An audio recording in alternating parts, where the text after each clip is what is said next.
What up? What up? What up? What up? What up? What up, though? What's happening, man? What's going on this fine Sunday afternoon, brother? What's happening with you? Nothing much, man.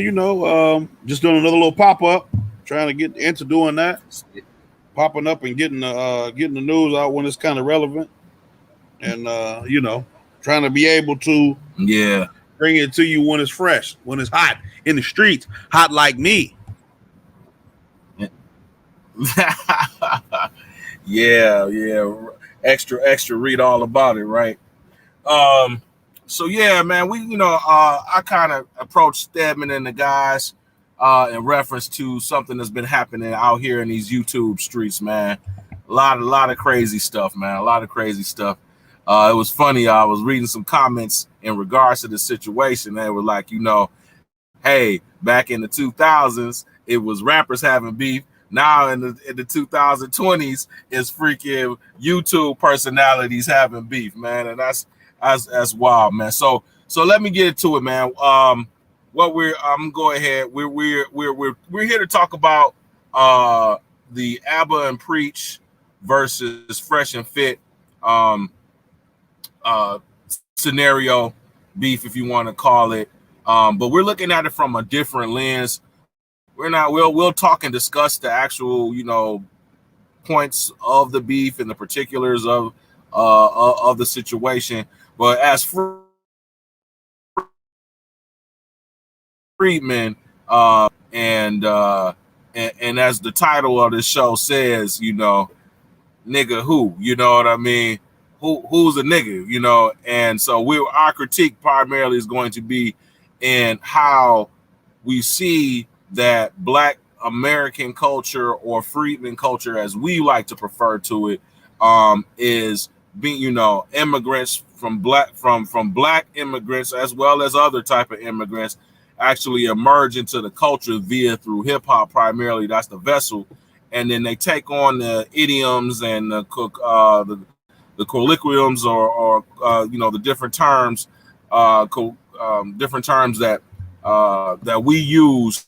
And then what ends up happening is that um, when these type of skirmishes happen, we end up getting the blame and the negativity of these adverse behaviors, whereas the immigrant community, the Black immigrant community, and the immigrant community at large largely separates from us and don't align with us, and they use these behaviors as a reason why they don't align with us, and why we're lazy, we're quarrelsome, so on and so forth, when in actuality you don't even really know who's who. Yeah, and I think I think that. Oh, is it frozen? You frozen? Am I frozen?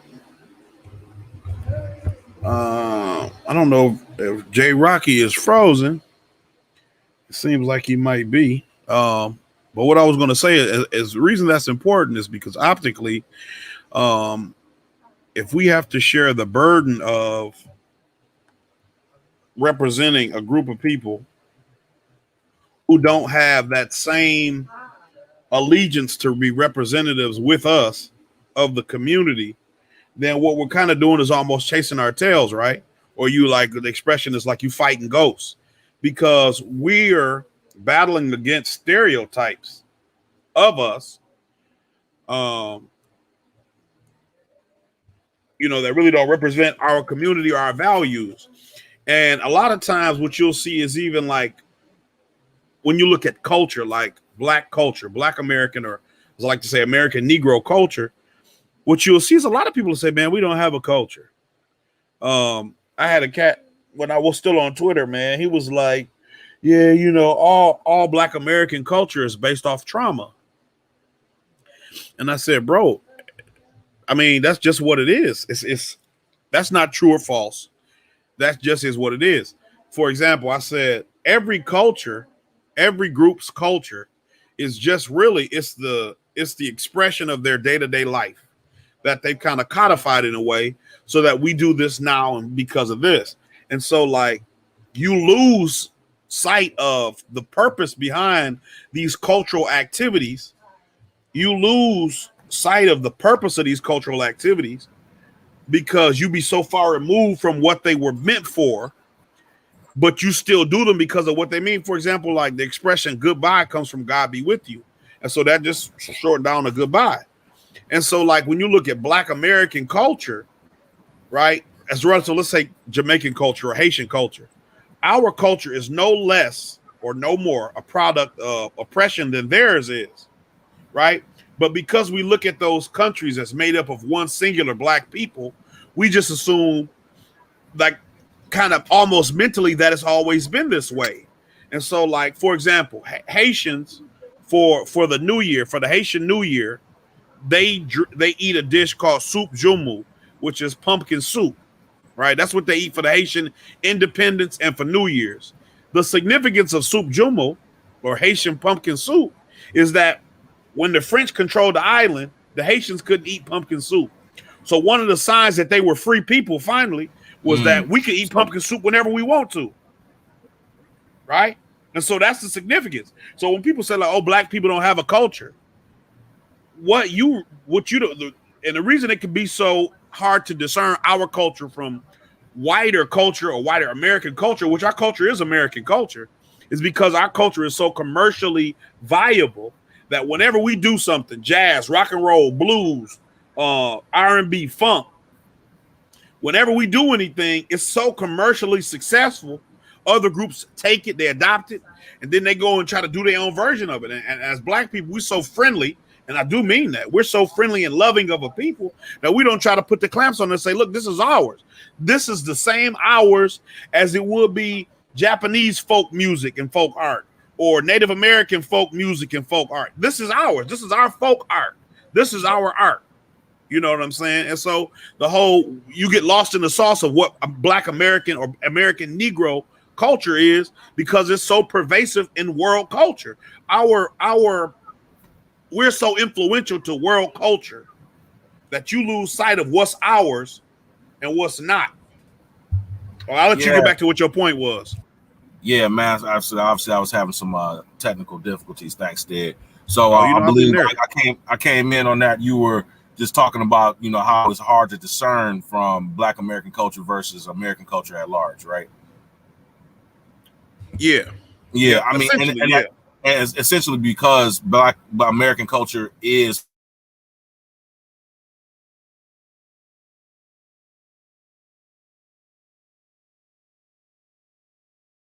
they watching you, bro. I mean, but you know, ain't no big deal, man, because it happened to me all the time. So whenever you get back on here, we'll let you pick up where you left off. Yeah, they watching, bro. Yeah. Yeah, man. So going back to what, you know, again, so where I was coming from is that a lot of things that, see, the term even Black, right? Black in the context of America has always meant, for the longest period of time, has always meant the descendants of freedmen, you know, because even when a lot of Black immigrants came to this country in the 60s, 70s, and 80s, they'll be quick to tell you, no, I'm not Black. And what that basically meant was, no, I'm not a freedman. I'm Nigerian, or I'm not a freedman. I'm, you know, Yoruba, or I'm Igbo, or I'm Ethiopian, I'm Somalian, right? You know, I'm Jamaican, I'm, you know, Trinidadian, you name it, all of the Caribbean, all the different Caribbean islands. Right. You know, only until recently, really, really recently, I want to say since the reparations debate really kind of got going on, really maybe, you know, maybe since the presidency of Barack Obama, you know, being that he has no freedman DNA in him, allegedly.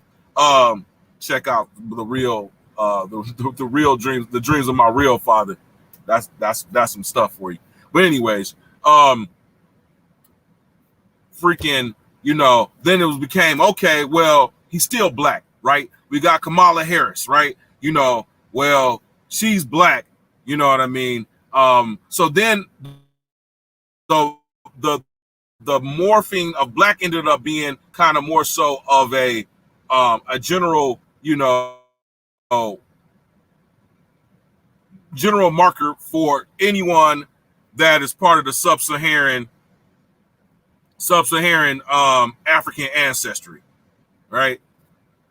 So that became more of a thing. You know, we started seeing that now Black is including those from the continent, those in the diaspora or what have you, and it's not, you know, like specific to a national identity. We started dealing with, you know, the difference between ethnicity, race, nationality. We started, you know, to get into that as we, especially because of music, right? You know what I mean? Music started, you know, the Hispanic culture became much more popularized in music. I want to say, you know, starting in the late 1980s with, you know, Jennifer Lopez. I'm sorry, 1990s. I mean, going into the early 2000s, we were having a real big inclusion of Latin hip hop, Puerto Rican, you know, all the different Fat types Joe, of music. Big Pun. Right, exactly, right. What are they? you know, right. Because, you know, all the ways, I mean, prior to 1965, you know, you basically were either a white person, a Black person, a descendant of freedmen, or a Native American, or, you know, and maybe a Hispanic, you know, by being a Mexican, Puerto Rican in New York. And that was what I was going to say. Like, if you were in Puerto Rico or like Florida, you may see people who had an awareness of like Puerto Ricans or Cubans. Right. But like outside of that, maybe like Dominicans too, but outside of those areas, you primarily saw, like you said, Mexicans from Mexico. Right. White, Black, and Indian. You know, they used to call them Indians back in the day. And that's primarily the breakdown. But like even what you said, you know, I'm old enough to remember, and this is going to be like, you know, but obviously, but I'm old enough to remember people saying, oh, I'm Puerto Rican and Black. Like, well, I mean, what does that mean? Right? Because Black had a connotation. Black wasn't just a banner term for everybody, like you said. No. You know, I'm Dominican and Black. You know, like, well, what are y'all then? Because I've been to the Dominican. Some of y'all, you know, Black is, you know, what they say, Black is the ace of spades. So, right. You know what I'm saying? What do you mean you Black? This understanding, this new kind of like, I mean, and technically so, you know, that these people are, you know what I'm saying, they do have, you know, African ancestry. That's where you get even the term Afro-Cuban and Afro-Latino and Afro, you know, these were terms in the 70s, you know what I'm saying? Now, fast forward, no one, you know, I'm old enough to remember, you know, during Black History Month, you had Afro-American before African-American became a popular term. Oh, wow.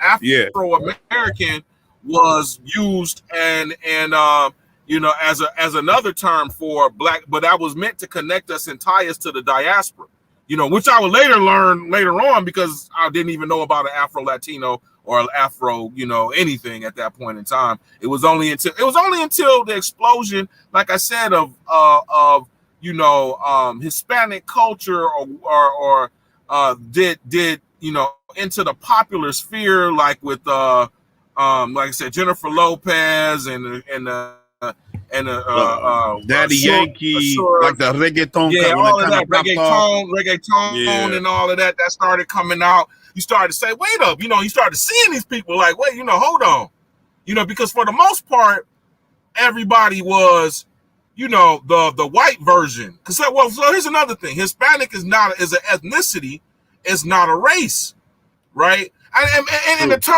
and remind you, we all understand that all of this stuff is socially, you know, social conventions. The stuff is, you know, made up. It's not scientifically, you know, there's only one human race. But I have to say, you know, it's no different. To me, I look at, and please excuse if this sounds crazy, but I always thought in my mind from an analogies concept, right? Like human, you know, race may not be real, but goddamn it, breeds have to be real. You know what I mean? No different than dogs, right? You know what I'm saying? Like every dog can mate with every dog, just about. You know what I mean? But they're obviously different breeds of dogs. Like, you know, race. You know, so there is some phenotypical, you know, differences. Well, you know what I'm saying? Like it's not like one day you got a white person and a white person together and another white person, and all of a sudden, boom, you're gonna get a pink, a dark skinned baby out of that. Like, that's not how it happens. You know, there are some genetic, you know, differences among us where we're not all flat human and same. And so, anyways, going back to Hispanic, right? Hispanic is an ethnicity from those who come from specifically the Spanish culture and Spanish, you know, orientation from when they were over, you know, in the New World. And then you have, you know, white. Yeah, then again, it's a European a race, even within itself is mixed up because you add the Moors to it, right? So you had Jews and Arabs, so they were already mixed up to begin with, right? They were already kind of a amalgamation of different races and cultures in Spain before, you know. I mean, that's why in 1492, you know, Columbus sailed the ocean blue. We learned this in school where they don't tell you, oh, that's when you know, King Ferdinand and Isabella had kicked out of the last Muslims out of Spain. You know, we don't learn all of this, you know what I'm saying? So the Spanish are already kind of like mixed up compared to like the English, you know, and the English, you know, but even then they're mixed up too with the Scots and the Scots Irish and so on and so forth, you know, and all that has had an effect in how things were socialized here in the New World, right? So but for the most part, for us here in America, you know, descendants of freedmen, when you talk about a Spanish person, you thought of a Mexican who basically is just a mestizo, Native Americans, you know, speaking Spanish. You know what I'm saying? And then we find out what a Puerto Rican, right? And then we find out what a Puerto Rican is a mix of, you know, European, African, and it's a, you know, and the gray can go. You can get all the way to like straight up blue-eyed blondes, right? And Hispanic.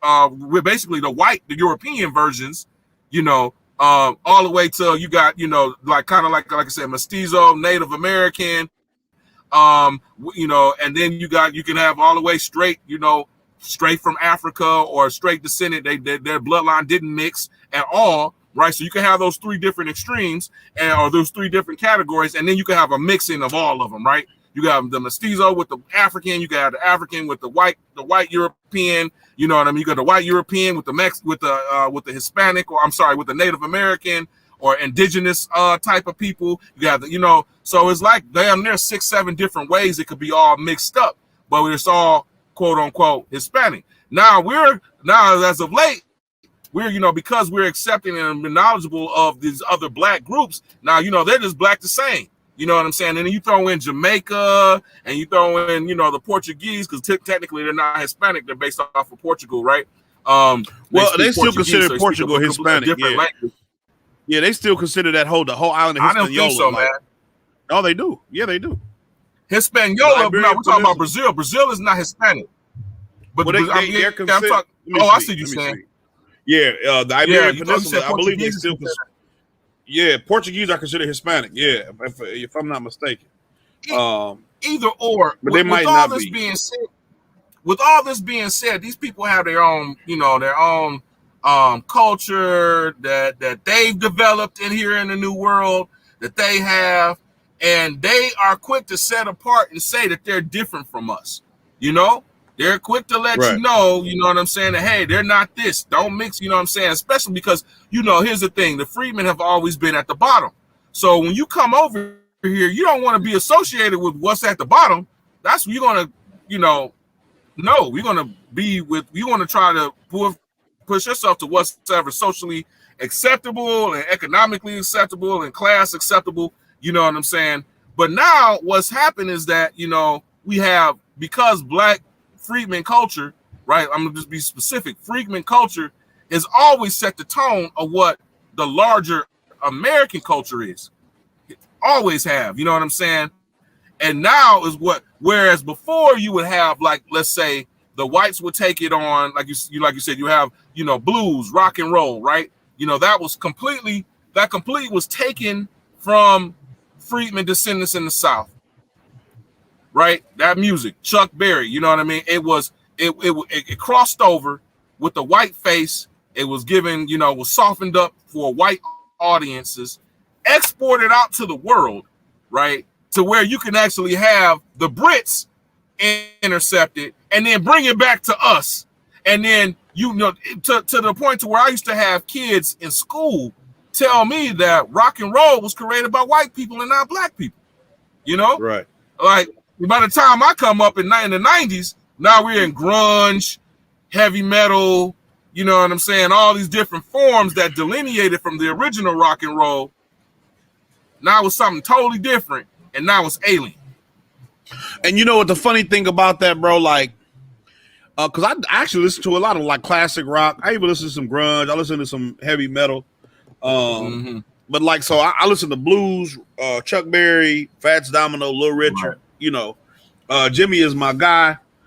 And so what I like, just tracking that kind of progression from blues to rock and roll, like not rock and roll like in the Beatles, but beyond that, you know, maybe like even the heavy metal. So it's funny because your Rolling Stones, right, which is considered like a pioneering group of classic rock or rock and roll. They was inspired by who? Do you know? By the originals. Wasn't it Chuck Berry? Muddy Waters. Muddy Waters, yeah. Howlin' Wolf, all them guys. So they was really inspired by blues music. Eric Clapton, the Cream, the Who. They were trying to sound like, even Led Zeppelin actually got in trouble because they stole, I think his name was Willie Dixon or Willie Dix, wrote a lot of music for not Chess Records in Chicago for Howlin' Wolf and Muddy Waters. He sued him because like Led Zeppelin basically just took his music straight up and didn't even give him any kind of credit or nothing, no permission, nothing. And he got his money. But that's the funny thing, like, and it happened when Michael Jordan was the first music video. Michael Jackson was the first music video played on MTV. You already knew that. Right. And up until that time, they wasn't playing any black music on MTV.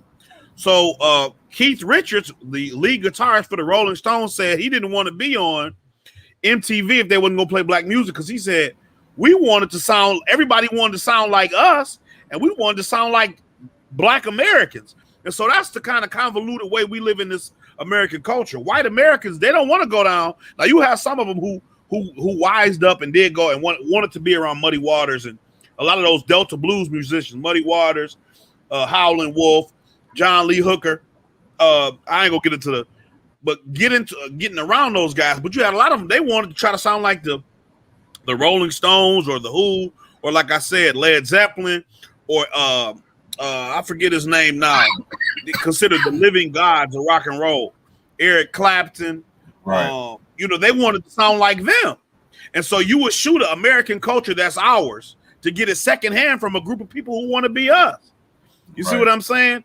And that just shows you how convoluted the American psyche is, right? When I say American, I mean as a country, not including us in this, because this is just our life, but we are victims of this same kind of thinking, where you don't think your own culture, going back to what I was saying earlier, is good enough.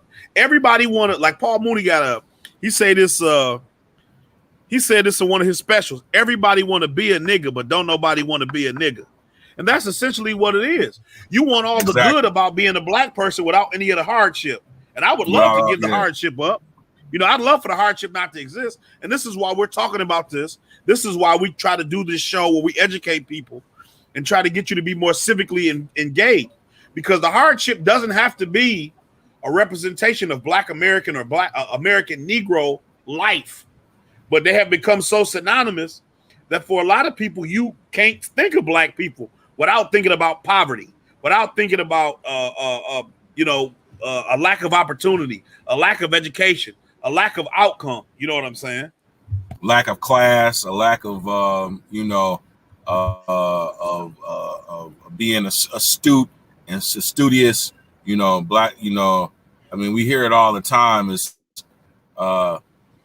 the reasons why Freedmen, descendant of Freedmen, are in the position that they are, is because culturally and out of they don't have two-parent households.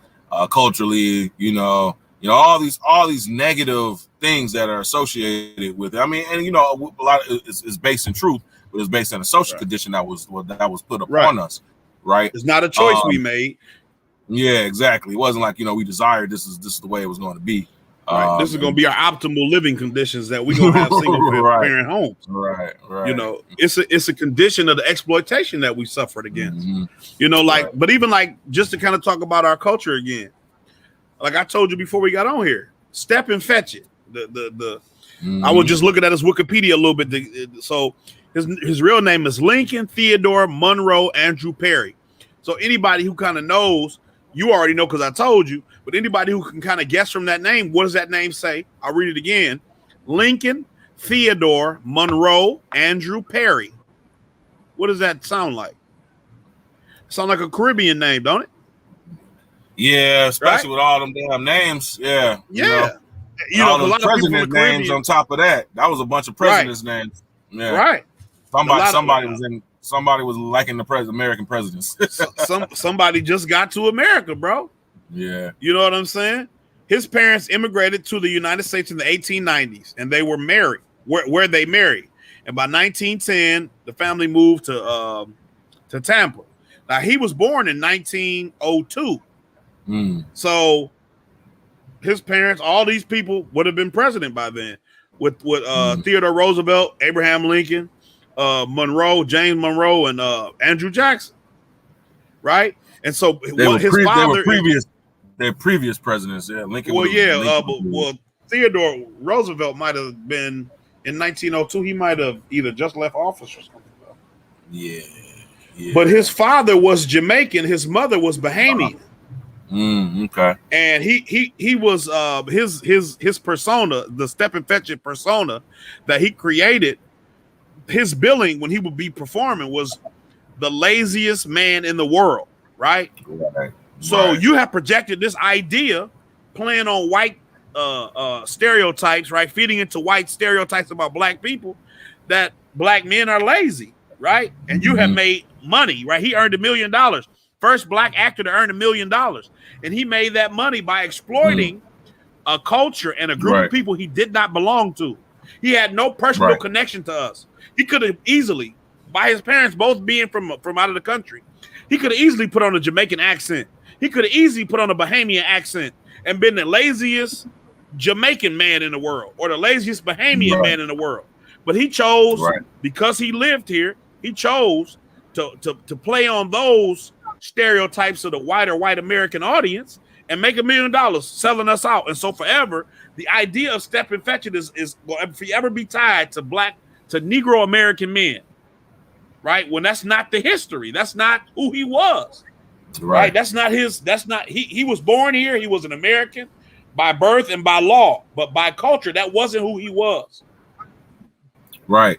You know, and it's you know, we see it in the media. These things are important. Like, you know, with Cynthia Erivo playing, you know, Aretha Franklin, with, you know, a lot of like, you know, African, second generation, first generation, playing, you know, very, playing Martin Luther King, Northrup, or you know what I'm saying, playing Fred Hampton. You know, these are our, people that came from our experience, right? And when they're playing these roles, you know, the thing is that, first and foremost, we don't have enough of these roles out there to be had anyway, right? And the people who fought to try to, to break into these, productions, who suffered the most, right, through the racism and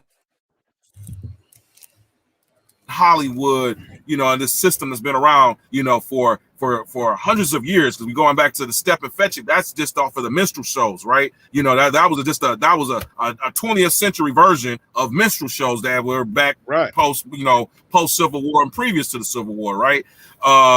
This, we've always been the butt of the jokes, and this is how black actors had to, or freedmen actors had to, make it and playing these demeaning roles. What was it? The woman that played the servant and the maid. I think she was the first black woman or person to ever win an Academy Award, Oscar. Oh yeah, the lady played Hattie McDaniel. For the what was it? What's Going the damn? with the Wind. Going with the Wind. Yeah, Going with the Wind. Right. And she was applauded for that, but she had to play a subservient role, and You know, it's just Right. nothing demeaning, right? You know, in our case, I mean, some people thought it was my mother always thought it was the best performance. She loves that movie. I don't know why. You know what I'm saying? Well, there's no romanticizing freaking the South and slavery at that time, right? Right. And making because that's all it did to me. That was the re-education. That's the re-education of America. That's what all those movies were. This is how the neo Confederates won. You know, that's how the North won the war, won the battle, but the South won the war. You know what I'm saying? Overall, right? They got to retell the story in their images, right? But I'm gonna try to pull up a picture of her. Right. Well, you can keep talking. I'm just letting you know. Right. So all of these things, man. Our black actors here in America had to suffer until we can get more and more dignified roles, be behind the cameras, be on the scenes. I mean, in essence, she played. This is the image you get on Aunt Your Mama. You know what I mean? Yeah. The Mammy. I mean, right? this is her character. She won an Academy Award for this role. Here's her. Right. And even the word Mammy. No one, you know what I'm saying? Like that has history in our culture, being that was the black servant, that breastfed, the slave master's kids, because they wanted to have a wet nurse. That's they weren't a mommy, they were a mammy. You know what I mean? But she took care of the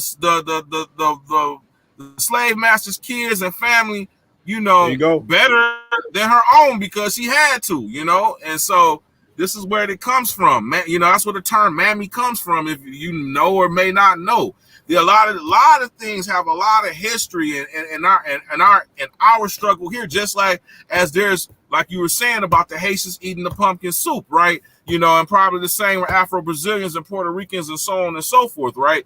There's a unique history that because slavery was the same. I hate this term. Well, it just depends on where you got dropped off at the boat. Blah blah blah.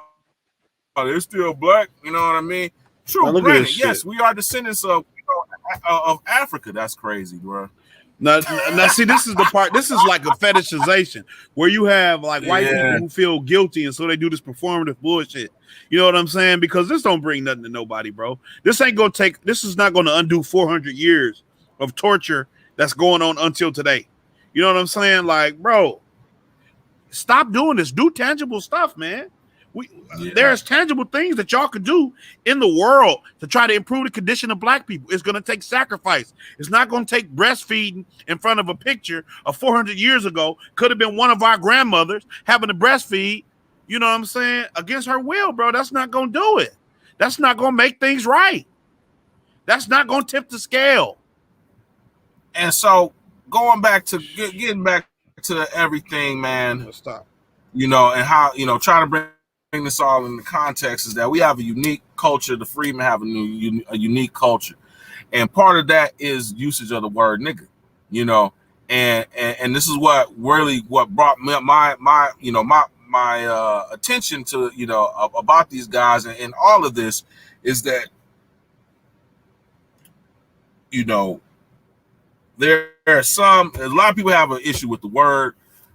I don't, as far as using it as a term of endearment, because hey, at the end of the day, that's what we were called for hundreds and hundreds of years. We've internalized it, and we've been able to spin the word, claiming it as our own, and we use it in many different ways, right, amongst our own culture. Now, because of hip hop, ultimately. Because this has always been the case, the word and its usage, and I'm talking about with the A, not the hard R, right? We don't need to have that distinction. Right. We know what that distinction is. Okay. White, everyone, Negra, Negress, all the different variations of it. Negra, you can imagine, you know what I'm saying, was used. Both by black and by white. It was just part of the language. And like I said, it was internalized. And so Freedmen has been passed on as how we use it as far as in a term of endearment and also as a term of conflict as well, right? And we'll be showing some clips, or what have you, of how it's used both in good and bad, right? But the problem is that through the music and how most people are really how most people are that come to this country, they get indoctrinated into quote unquote the American culture is through music and through film, right? And because Freedmen have basically where and there's been even arguments about that of who actually created hip hop. Have you heard these arguments where they're saying that actually West Caribbeans, Jamaicans have more of an influence in creating hip hop than yeah, I've heard people try to say that, man, like because they're looking at purely from Rappers Delight, and those I think those guys having some West Indian ancestry. Yeah. But when you look at historically, like you look at a Gil Scott Heron, you look at Muhammad Ali, the DJing and all of that, you know what I'm saying? Because of the DJ. Well, what was his name? He was here. I forget. The first person, man, my bad. He was the first person to spin a turntable, scratch a turntable. I forget his name. He's from here though. Oh yeah. I mean, it wasn't a lot of Caribbean people here. But yeah, I mean that's essentially what it is. But either way, yes. Either way, the point being is that okay. So our argument is that if you're not from this lineage, you really shouldn't be saying freaking nigga in a colloquial way. You know what I mean? You shouldn't be just throwing it out there, saying it, as if hey, it's all good. It doesn't matter that you come from an African heritage, and or whether it be through the islands or through the continent directly, right? No one used that word in that way anywhere in the diaspora or on the continent except for here. This is the only place. Just like if I go over to South Africa, right? The word kafir, you know what I mean? Which is a derogatory term that is used towards black, that's what the Afrikaans, colored. That's their version of nigger, you know what I'm saying? Right. And yeah, coolies, right? That's for the South Asians, right? But if you notice, nigger was never ever a universal thing that was used against those in the colonial blacks in the colonial term, right? And nor did they ever internally accept that. This is a uniquely American thing, a very uniquely American thing. And because America has such a large stage in culture and exploitation of culture from America and it being consumed via music and via videos or whatever and movies, then it just becomes now kind of like the larger fabric of the world of what's hip and what's cool. So, they feel like, hey, well, I'm black. I should be able to say it. Right. But no, you shouldn't be able to say it. And then also what it does, it sets a bad precedence because at the end of the day, and this, I have to say, this is my, obviously Freedmen, descendants of Freedmen were the first ones, to, in hip and gangster rap and hip hop music to make it popularized. And, how we use the term nigga, right? You know what I'm saying? In skits and then also in the lyrics or what have you. And now that's being consumed by the larger society, whether they be white, Hispanic, Asian, whatever. And then now they're internalizing it as well. And so now that gives the pass for them to be like, well, I'm just singing a song. I'm just, I got black friends, blah, blah, blah. I grew up in black neighborhoods. No, at the end of the day, you're not part of this culture, man. You didn't suffer the price. You don't suffer it today. You could easily flip and switch and be Mr. Asian guy, Mr. Jamaican guy, you know what I'm saying? Whatever it is. I mean, I've heard many, even Godfrey the comedian, he talked about how, he would get pulled over and he understood how he could flip it to that Nigerian accent to try to, better the blow of him being confused for just a Freedman descendant, with the police, maybe he'll get a pass. You know what I'm saying? I mean, even during the time, the heighten of Jim Crow South, right? When African diplomats were coming here, they were going, I think you were telling me this, Stan, weren't you telling me this? Yeah, like they were given like they were like suggesting they would be given like a special identification so they wouldn't be harassed. You know what I'm saying? Right. So like Like there's a difference. We're not all the same. Like to say we're all the same and flat black and my racism, I'm racially profiled as just the same as you. Therefore, therefore I am able to use these words just your culture. I'm entitled to exactly. Like no, absolutely not. Absolutely not. Just like how who was it? What was it? What's my man who plays Michael B. Jordan, right? Just like how he got harassed by freaking Nicki Minaj, who that's when I found out she wasn't a native. You know what I'm saying? She wasn't a freedman. You didn't know. I didn't even know she wasn't a freedman up until this point. They'll always let you know, brother. Yeah, like he's putting out a liquor. And they, you know what I'm saying? So they can protect their heritage and their ideas and their culture from being commercialized or being used by any other group outside of their group for commercial reasons. But we can't say that, nah, bro, you can't really be just throwing out that term like that. Right. So anyways, go ahead, man. What I was gonna say, that reminds me, man, on Twitter, I was having this exchange again. This was years ago. I don't use Twitter anymore, so don't try to find me. But this lady, man, we was getting into it about how we get treated differently. And she was a lady. She was born. She was Jamaican American. She lived in the UK. Graduated from Stanford. And I learned all this from her Twitter bio. You know how it is when it's a Twitter bio. That's how you know that's facts when it's in a Twitter bio. So we talking, and she said, no, if we weren't going to get a job interview, they wouldn't know that I wasn't an ADOS just like you or whatever. And I said, yes, they would. I said, they would know because you would tell them, right? Because how else would I know? How did I know? I don't know you, lady.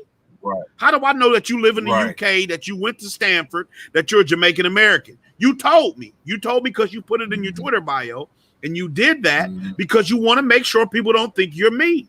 So we kept going and going and going.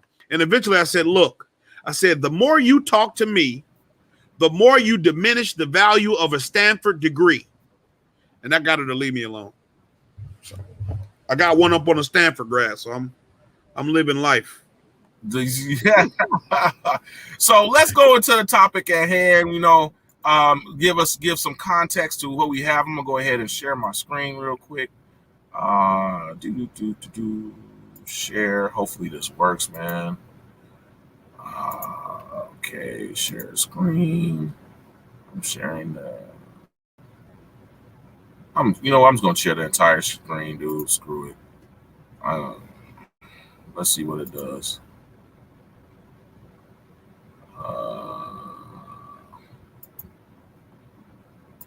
Okay, there we go. I had to click on it. All right. Okay, got it. We've got one guest in the comments, bro, and they liking the conversation so far. Contributing, bro. That's what's up, man. On a pop up, right? So again, the beginning of this the reason why we're covering this because the Fresh and Fit, Alba, and Preach beef, how all four that are involved in this beef, and actually a fifth group member as well. Everyone involved are from Caribbean or African descent, but what's going to be viewed, what's this being viewed as by those who are who don't have that that same sensitivity as we do, as this is some black foolishness, right? These are black men being quote unquote misogynistic. These are fighting, these are fighting between black, quote unquote, black YouTubers. These are black people tearing each other down. All of the negative things that are associated with our lineage that normally is never associated with the other black lineages, right? They're always taught, we're always told that, hey, this group does this and this and that. Why can't we just improve, right? They're so successful because they're focused on education, and we're focused on this and gossip and BS and so on and so forth. So anyways, so this is Fresh and Fit. This is Myron Gaines. This is a pseudo name. His real name is, I think, Amaru Fidelis. I don't know how you pronounce it exactly. Amru Fadul, I think. Yes, Fadul. He's of Sudanese background. I believe he was born in the States, but he's definitely second generation American. His parents, Uh, I guess, came from Sudan. and I wouldn't be This conspiracy is brother if I didn't acknowledge that he used to be a Fed. Used to be, don't know if he still is, working in the smuggling section for Homeland Security or something. So that's why he's in Miami. So a Fed. yeah, So yeah. And then we have Walter. I don't know his last name, but Walter Chris. This is Fresh of the Fresh and Fit. So Myron is fit, and Walter is Fresh of the Fresh and Fit crew. Okay, and then we move on to Abba and Preach. We have Abba here. He is of Ethiopian descent. And then we have Preach, this is the guy to the left. He's of Haitian descent. These both gentlemen are Canadians. They are comedians, dancers. That's how they ended up meeting together. I've been watching a lot of different things about their history, how they collabed. These two were also Fresh and Fit. Were two separate entities. They chose to collab and bring together their podcast show. So Fresh and Fit's podcast show on YouTube is primarily focused on men's improvement, women, money issues. They are what we call in the quote unquote red pill space, manosphere space, pseudo black manosphere space. In essence, most of their target audience is between 18 and I want to say 24. But they appeal, basically their appeal is to, kind of educate men on, on women, on how to move, on how to level up. These are things, I watched their show, I watched their podcast, and there's some very controversial things. And some I agree with, some I disagree with. But they quickly rose to fame. They started their show, I want to say last year of 2020. Quickly rose to fame. Getting up to 400 something subscribers as of late. With the recent controversies that kind of went down a little bit. But they actually had Abba and Preach on their show. They have a lot of different guests that they interview throughout the music industry, the red pill space, men improvement, male improvement, so on and so forth. It's a very, very, very, very eclectic show. It has a lot of things, man, about it. It's not just all about, women and dating advice. Where we have Abba and Preach, they have like 1 million something subscribers. They've been on YouTube for quite a long time, from my understanding. I think since 2015. I think as a collab together. They primarily do reaction videos as well as different sort of videos or yeah, what have you of their own. Go ahead. they're actually comedians. Yes, they are comedians. Yep. From And they also. Montreal. So Mm-hmm. yeah, And in fact, they're also dancers as well. They actually were also in the dance scene. Preach has worked as a bouncer and all different types of stuff. They met in the dance world, in the sense of, like, I guess hip hop dance or anyways, the dance world. I want to guess it was hip hop, but it was definitely in the dance world.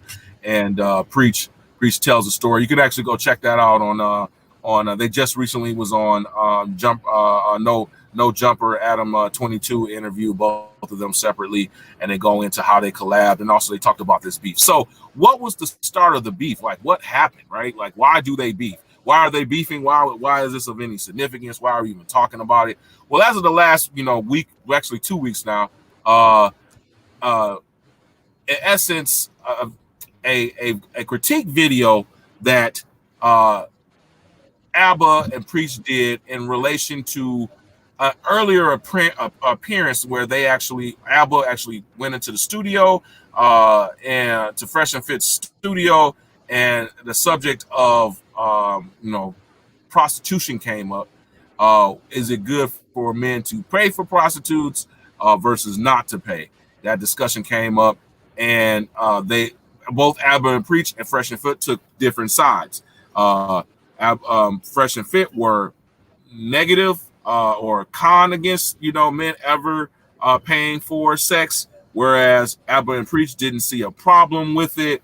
They didn't see they felt like hey, there's a reason, a rhyme and reason for those to do it. If it's two consenting adults, we shouldn't judge it, and it doesn't necessarily mean that somebody is a simp or a weak man, or they can't actually get sex from women because they actually choose to. As more of like hey, you're doing it to save time, to fast forward through all of the dating things that you normally would do when you're trying to court a woman, and say they saw the benefit of it. Go ahead, and it's important.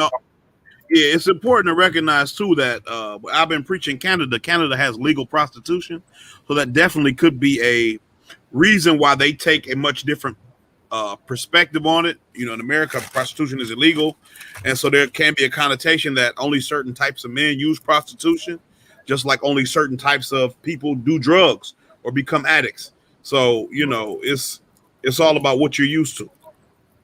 So I'm gonna cover a video that Abba and Preach did about the whole scandal, about everything, and we'll pause and go at times. So let me know if you can hear this. Pickup artist, the master, has his own seeking arrangement. Okay, so let's go from the top.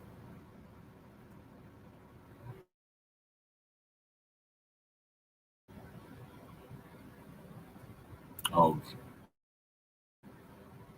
is it lagging on your side? Today's topic, all right, seems like we got some just very slightly. People want to know our thoughts. I'm gonna keep it really brief. I don't have much thoughts on their platform.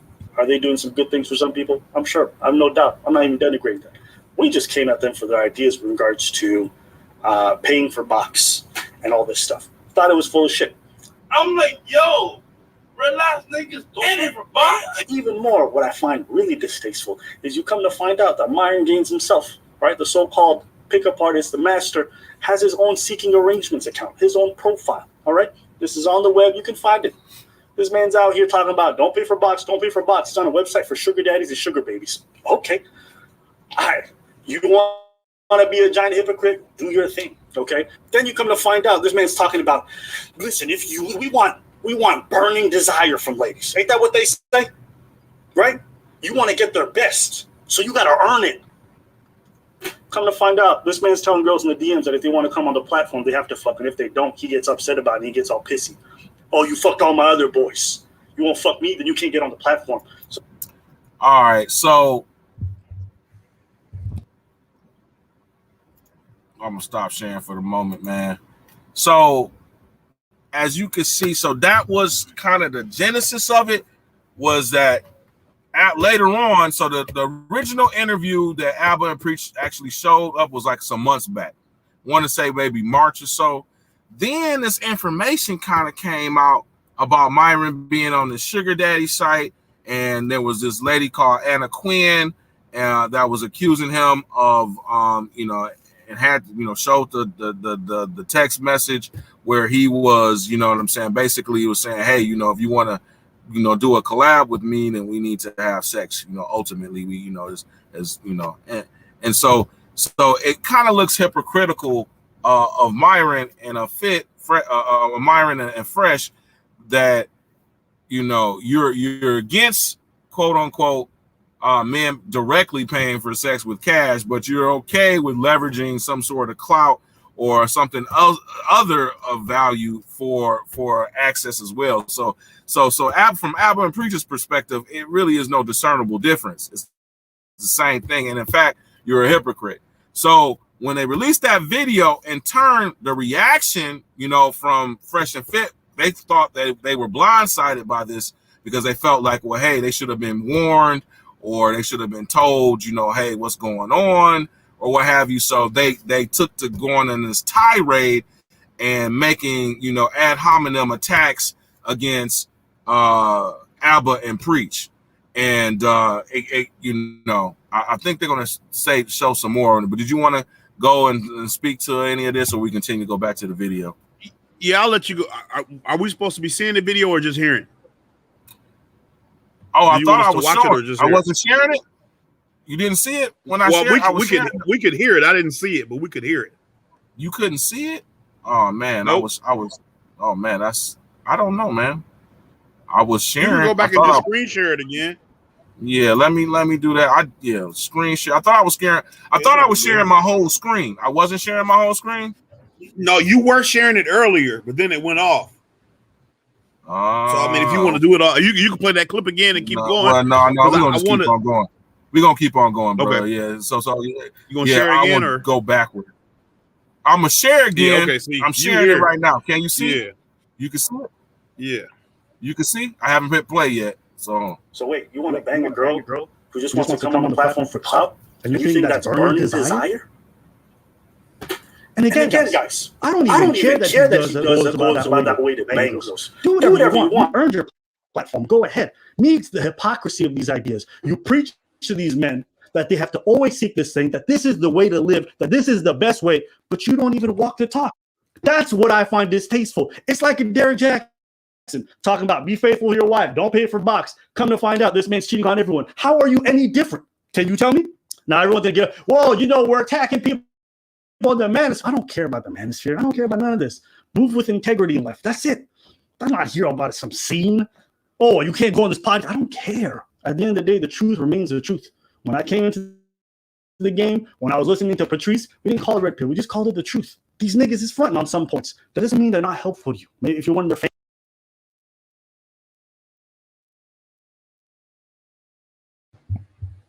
Saying nigga. Yeah, you know what I'm saying? I had you muted. We was getting some feedback from your video and your audio, but I mean, you own now. We can hear you now, but whatever you just was said at the very beginning wasn't.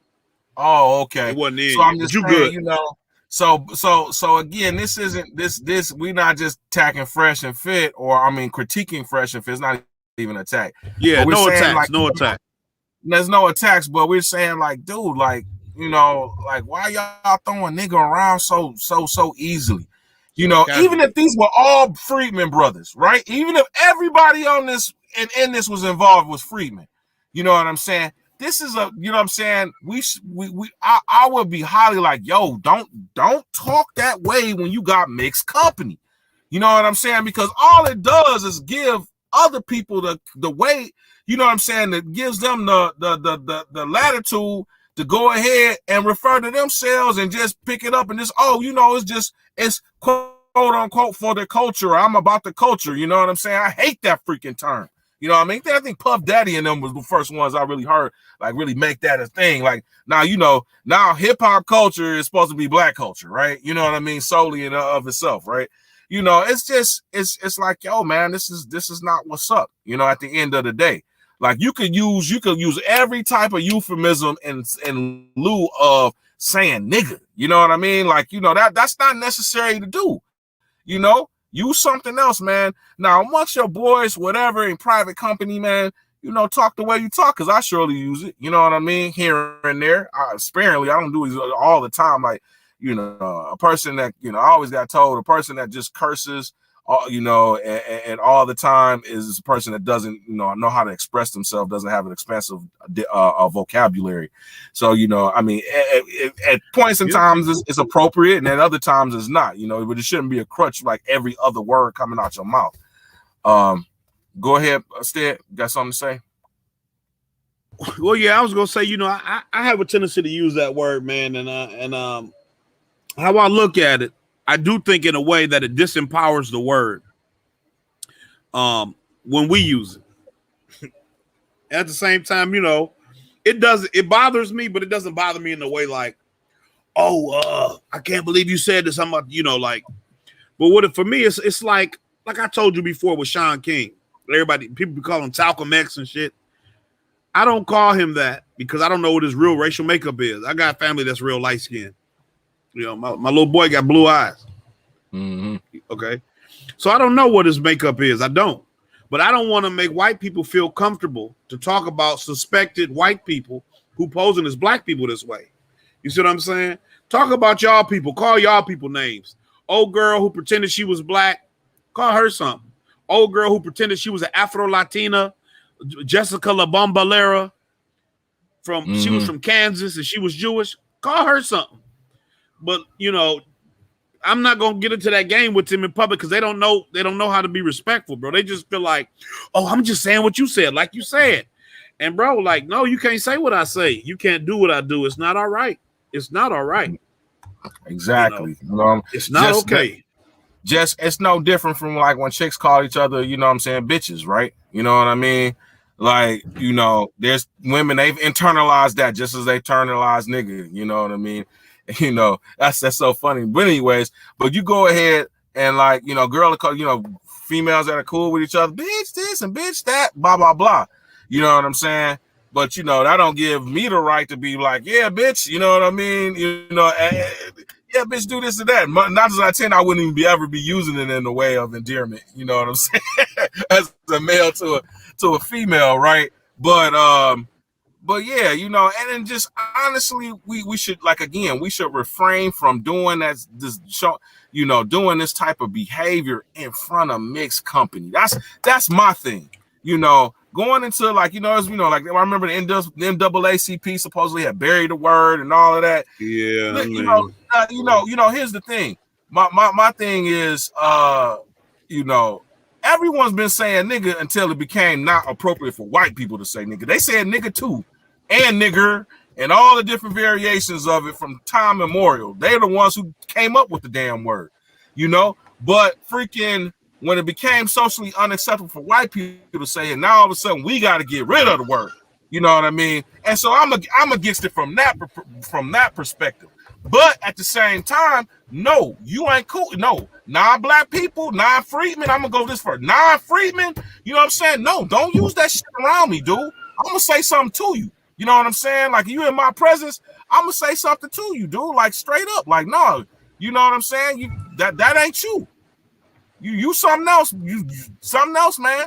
You know, like no. And there's nothing wrong with that, bro. This is a situation, right? We have so many different groups of people around the world who have protected cultural identities, right? If like it was a guy, bro. He was I don't know who he. There's so many people on Twitter, bro, that just have check marks, and so he was a Jewish guy. It was in his bio. So he's like, yeah, when I go to the gym, I hear music with the N-word. Why can't I say it? So my tweet to him, my only tweet, I said, if you start saying the N-word, I'm going to start saying the K-word. And I mean, maybe he was too big. He never replied. He never responded. But like, if you know Jewish people, you know what the K-word is, right? Exactly. You're not going to say that shit nowhere. Not on TV, not on jokes. You'll make Jew jokes all the time on South Park, but you're not going to say the K-word. Treat my word like that. Treat my word like the K word. Don't say it. Right. Now, if Larry Bernstein and Sam Bernstein and Jerry Springer want to call each other the K word all day, that's their business. Right. And if you want to say the N word in private where I can't hear you, which I know y'all doing anyway, that's your business. Yeah, that's your business. But like in my, you know what I'm saying, in our presence, no, man. You know, and that's the problem. Like, we don't have enough people like ourselves check it. So this is also, not only this is to our diasporan, you know, brothers and sisters, and, you know, our brothers and sisters in the continent. This is also to our own freedmen. Like, yo, it was a time, man, that, you know, bro, that wasn't accepted, man. I went to a middle school. I'm sorry. I went to a high school, predominantly all white high school, bro. At the time, when I graduated in 1997, I was one of 4 black kids to you know what I'm saying, to graduate from there. I want to say at that point in time, we were the largest black, you know, graduating class in that school. I've been around white boys and girls, like, you know what I'm saying, women, you know, that since I was 13. Personal relationships, you know what I mean? And that shit was never fucking accepted, bro. We ain't never let no white dude just slide and start saying nigga and shit.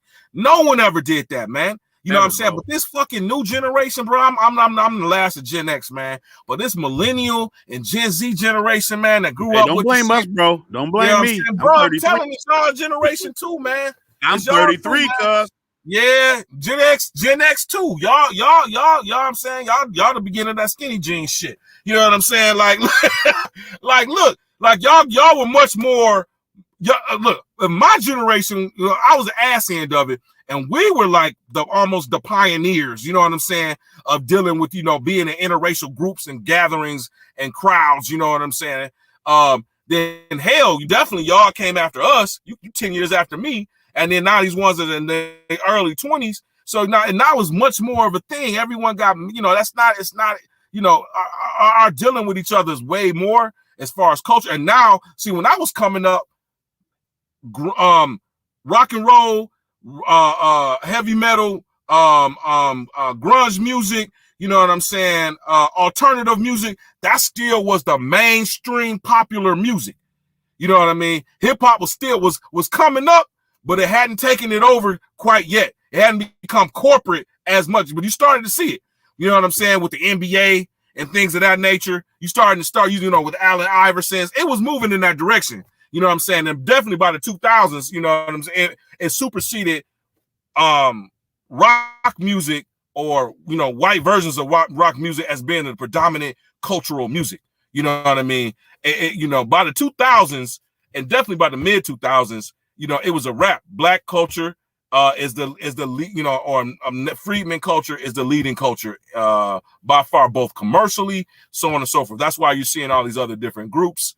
You know what I'm saying, sprouting up like the Proud Boys, the Trump. I was people. gonna say, yeah.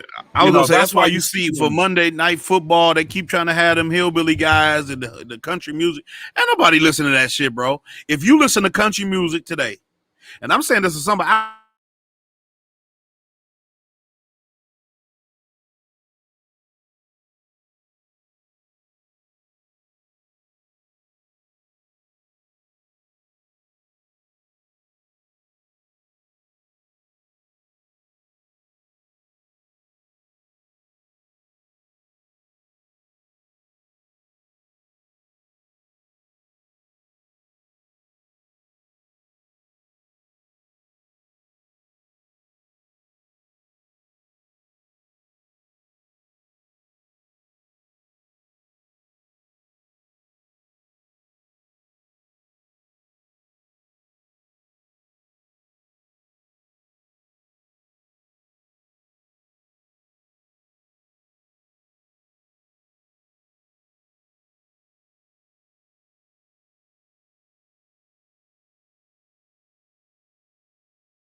man. Hello, can you hear me? Hey, man. Yeah, I'm here, bro. Yeah, that's my internet. I'm mobile, as you can very well see. I was out and about, so I had to make the mobile studio today. Man, yeah, we back. But anyways, man, we back. Did you hear what I said about Darius Rucker, bro? Did you hear what I said about the football thing? No, bro, I missed it. And the country music. Mm-mm.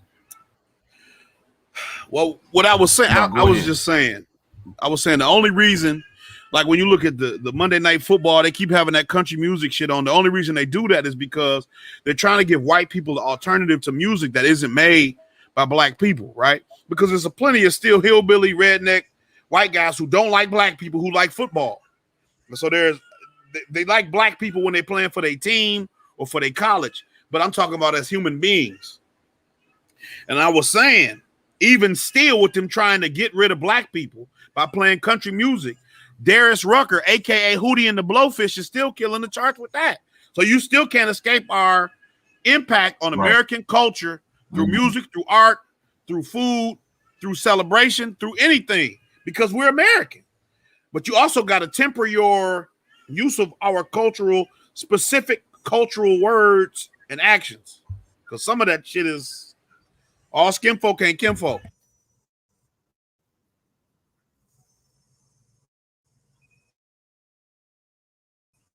You back? Right. Well, Did you know, man, I think we got the. I think yeah, I'm here. Can you hear me? I'm talking. Yeah, I can hear you now. I hear you. Yeah, Can I hear you you hear me? now. Yeah, I hear you now. Okay. All right. So I mean, that was the gist of it. What have you between the Abba and Preach? There was some more video. I don't necessarily think we have and critique, and then I need to head on out, man. So I'm gonna cover one particular section. So this was just like the opening salvo, right? So Abba and Preach made the video criticizing him on the subject. Then Fresh and Fit responded with this rant where they're going off, they're, like I said, ex fun of Abba, saying, he looks like he doesn't cut his hair and however long, it's like he just got off a camel. Now, mind you, this is African to African, right? So Sudanese to Ethiopian, but come to find out, both Muslim to Muslim, you know what I'm saying? Using a camel reference, right, to one as a way of denigrating the other. You know what I mean? You talk about some crazy like stuff when you think about it, when you put it up together. Then there was supposedly was going to be a fight. Fresh, which is again Walter from the Fresh and Fit crew, actually was, they actually was like, hey, we'll box you, we'll beat you, but we'll beat you up and things of that nature. So Preach was like, he took it. He accepted he accepted. And when it came down to the details about doing an actual boxing match, not like a fight in the street, but an actual boxing match, then all of a sudden everything kind of changed or whatever. And then they issued out an apology to their fans, and then they actually did an actual apology because Myron made a statement about Preacher's wife being some sort of whale or something like that. Beluga whale, was talking about it. They'll send him back to his country. Yeah, send him back to his country, So he was upset that he was making emphasis about him being Haitian or what have you. Ape emphasis to Preach, like saying he looked like an ape or a gorilla. You know what I'm saying? All of this stuff is destructive behavior, whether or not who it is, whether it's freedmen or diasporian, black people, right? You know what I mean? But nonetheless, what no one's saying is like, hey, this isn't us. Now, when we get accused, the freedmen get accused all the time of being xenophobic, right? But listen to what I'm saying. Like, all of this is coming from inside. All of these people are either first generation or second generation immigrants in their respective Western countries. And then later on, like I didn't go into that, but later on there was an incident where one of the people that used to work with Fresh and Fit crew actually showed up live while they were working and freaking challenged Fit to an actual fight. And he was about to possibly, he had a gun, and technically he was in his rights to shoot him, and that would have been, that would have definitely made the news. That would have been big time. But what it would have been, it wouldn't have been that, and that person who had the problem is of Jamaican descent. He's actually Jamaican. Subsequent podcast where he's being interviewed, right? And his people are from Jamaica, so he's of Jamaican descent. So here it is. All the beef are Caribbeans and freaking continent. You know what I'm saying? Blacks, immigrants, right? But on the outside, what this looks like, it looks like negative towards black males. The toxicity. Look at them. Look at them niggas over there. Look how crazy they acting. Blah blah blah. You know what I'm saying? Not that this is internal beefs, between two Caribbean / continental second generation black people. You know what I mean, or Africans. No, that's not going to be taken into account. Right. But so another thing too, like I said, when we say, hey, we just different, you know what I mean? We don't got nothing against anybody else, but we're about holding our holding our own and holding what we are about. We're causing this within your own people. You know what I'm saying? Within your own different groups, you hate each other as well and have issues with each other as well. You know what I'm saying? You know, for Myron to, you know, make fun of Abba, who's Ethiopian. You know what I'm saying? Like, you know, like what? You know what I'm saying? They're actually, those two countries are actually neighboring countries. And on top of that, you know, it's like, dude, you can't even blame, you know, Christian versus Muslim. Both of them are Muslim. You know what I'm saying? From Muslim backgrounds, right? So it's you know, so, you know, what is it? You know what I mean? These internal things happen all throughout the continent and in the Caribbean, but yet and still, we're told to no, everyone's black. We're all the same. You know, any type of distinction made, you're xenophobic and anti-immigrant. Right. No, man. And we all see, know we're different. Probably. And we're trying to protect our own. We don't want to be. You don't want to be us. We don't want to be confused for you either. Yeah, and see, like the thing what you're saying, when you really sit down and look at it and understand, you know, who's involved in the situation. It's no disrespect. I like Aberrant Preacher content, bro. I like him a lot, you know. But Kevin Samuels has this idea. I don't know if he created this term, but it's your ethnic, what do you call it? Your ethnic imprint. Mm-hmm. And basically it's like, how do people perceive your group of people, your ethnic group? Mm-hmm. You know, what's our ethnic imprint as descendants of freedmen? What's our ethnic imprint, right?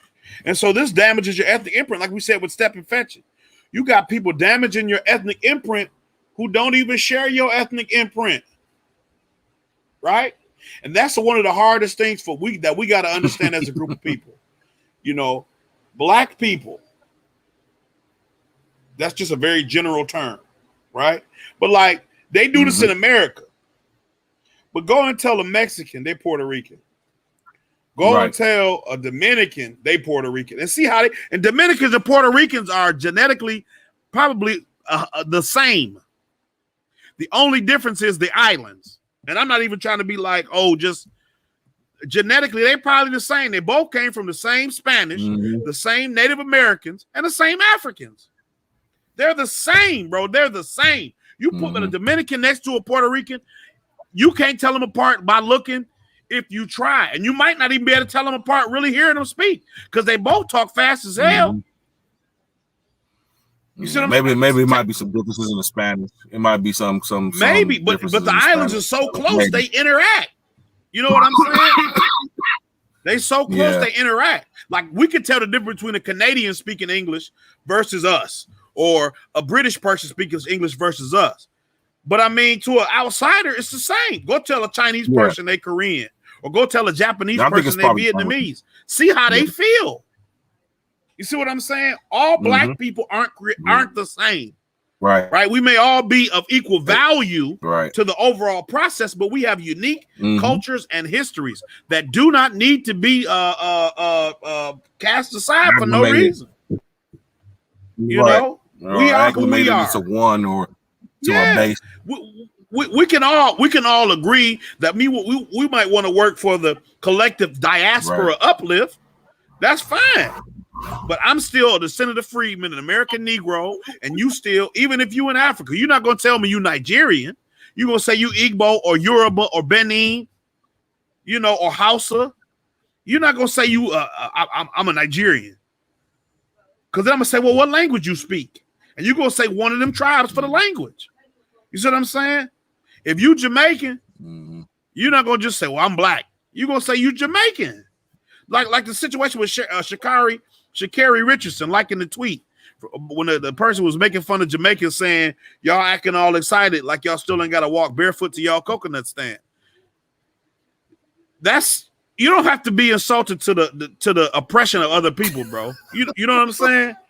I mean, you might be salty and upset. And, you know, we make fun of each other in the Black American community. I've heard that that's a problem for a lot of immigrants and members of the diaspora. They don't have that make fun of culture like we do. So they take stuff personal. And you can't take it personal with us. We live the life too oppressed to take stuff personal. You see what I'm saying? We take stuff that's serious personal. And sometimes we take stuff that shouldn't be serious personal, but it's serious to us.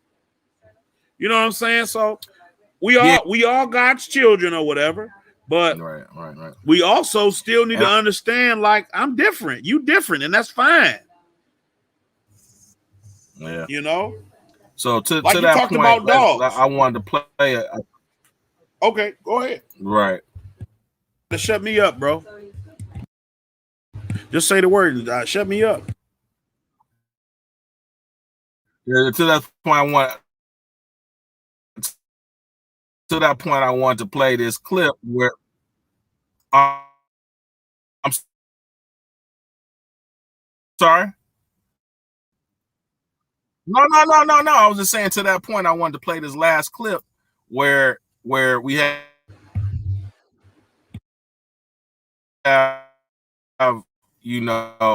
Myra's explanation and an example of it.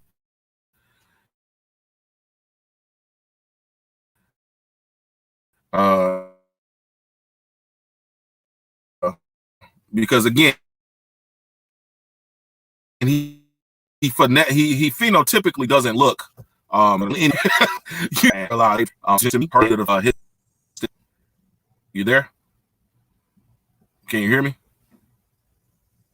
Yeah, I can hear you. You kind of just slow a little bit, but I can hear you breaking up a bit. I can hear you though. All right. Oh, okay. All right, man. Well, let me. Yeah.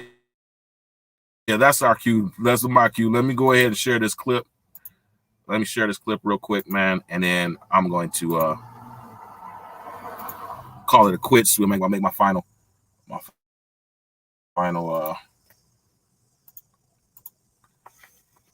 So here's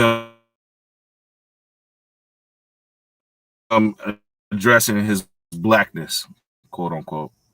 CJ, women? What? God, like, I don't know why people. I don't know why people keep telling me you're not black, bro. All right, man. I'll tell you guys this. If it was, let's go back in time. If it was 1961 right now, in line with y'all. So fuck out of here, man. There you go. Dr. Easy, $20. Is it not black enough? $20. So, did you hear that? Did that come through, man? But Gerard's not sharing.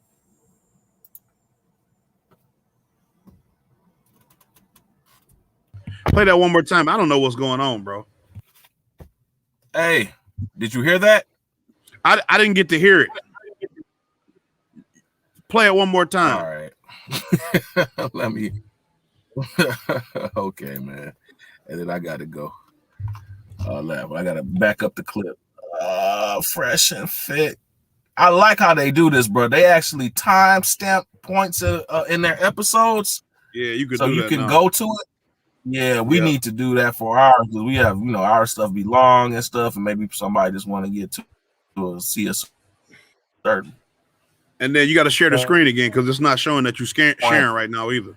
Now I gotta freaking find it again. Well, I stopped it. Super chats continue fresh supporting. I gotta read this now. Tom Myron is black nigga. Dude, like honestly, hold on. Let me share my screen so you can read. Let me do it again. Chrome tab. Addressing allegations. Share audio. Okay, cool. All right. So I was looking to see. I was saying, you see my screen now, man? Yep, I'm here. Dude. Hey, are you seeing my screen? Can you hear me? Yep.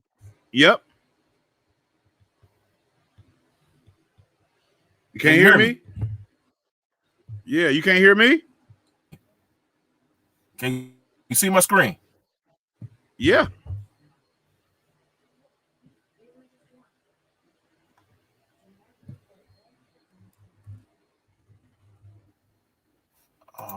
You can see my screen? Okay. So I was saying, see how they did the timestamp? This Oh yeah. I see. This is the one right here for the now. You got a point. Tight. Yep. My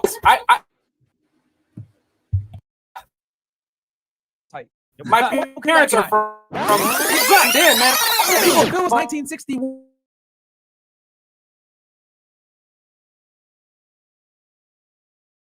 I don't know why people can't tell Right now, you're not and we still had black, bro.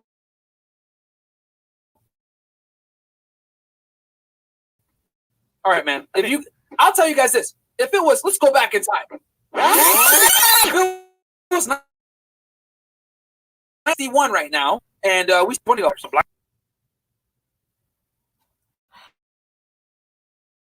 I don't know if it's me lagging or you lagging. Did you hear it? Hello? Yeah, I heard. He said if you go back to 1961, he'd be black. Did you hear it?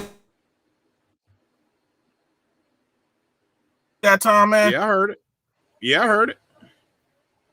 Right. I heard him say if he would go back into 1961, he'd be black. Yeah. No, because if we look at Kamala Harris's parents, you know what I'm saying? No. So let me tell you this.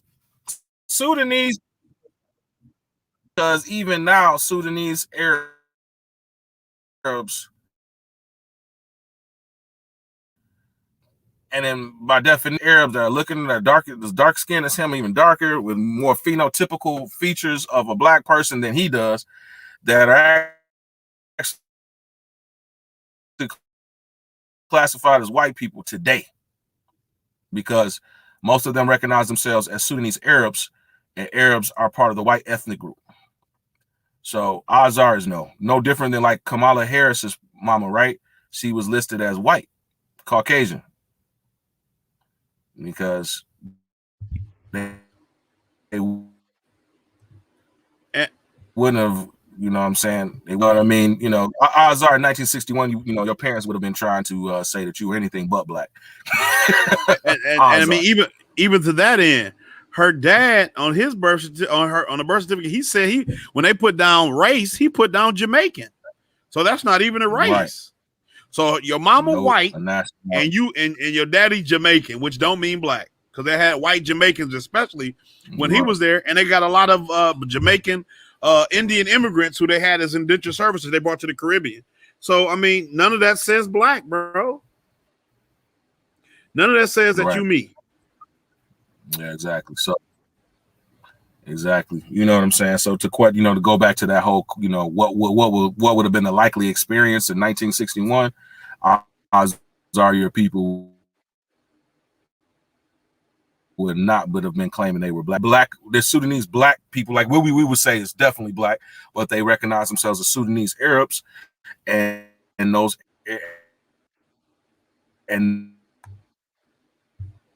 they do not recognize themselves that Arabs are recognized as white people. Arabs are part of the white ethnic group, actually white, no matter where they come from in the Arab-sized world. If they say him, my color and darker, right? You know what I'm saying? With, like I said, there's Sudanese Arabs that have more African phenotype, like a South Asian, a Pakistani American, or Indian. He does not look like he's Sudanese, but that's I'm not. That's what he claims to be. That's what he claims to be. But yeah, like I said, at all, and don't classify as African American or anything like that. So yeah, okay. So yeah, man, I'm gonna go ahead and wrap it up, bro, on this one, man. We got to put the Freedmen, we got to put our gate up, man. We got to guard our culture, because as you can see, man, everyone takes from it and does what they please and does what they want. And on the opposite end, when we, quote unquote, appropriate something from the Caribbean or from the diaspora, from the continent, we're dragged through the mud for not knowing what we're doing, misappropriating, so on and so forth. How dare you, this and this and that, because other people protect their culture. And on top of that, they realize that there's something else, and then they protect it. Where they're over. Well, even for us, Go ahead, man. It's important to hold other freedmen or American Negroes accountable too. You know, because it's not just about, oh, I got to do this because white people watching, but it's important to project a positive image for your own self-worth. You know, for your integrity of your community, it's important to present a positive image. You Right. know. Right. Well, man, with that being said, man, I hope we've with all our technical difficulties, this was a mobile pop-up show for myself. So you gonna hit him with the outro? So I've learned some few things in doing so. So hopefully it come out. We're gonna be resubmitting this out with details and things. Yeah, I'm preaching reparations out to my freedmen out there, man. We gotta guard the gates, baby, of our culture, man, and also we gotta push for those reparations, baby. Yeah, so reparations. On that same hand, man, peace and reparations. You know, keep up the good work, educate yourselves. Thank y'all for tuning in on this pop-up. We hope to still do more. Hopefully we'll be able to better, deal with it. But peace and reparations.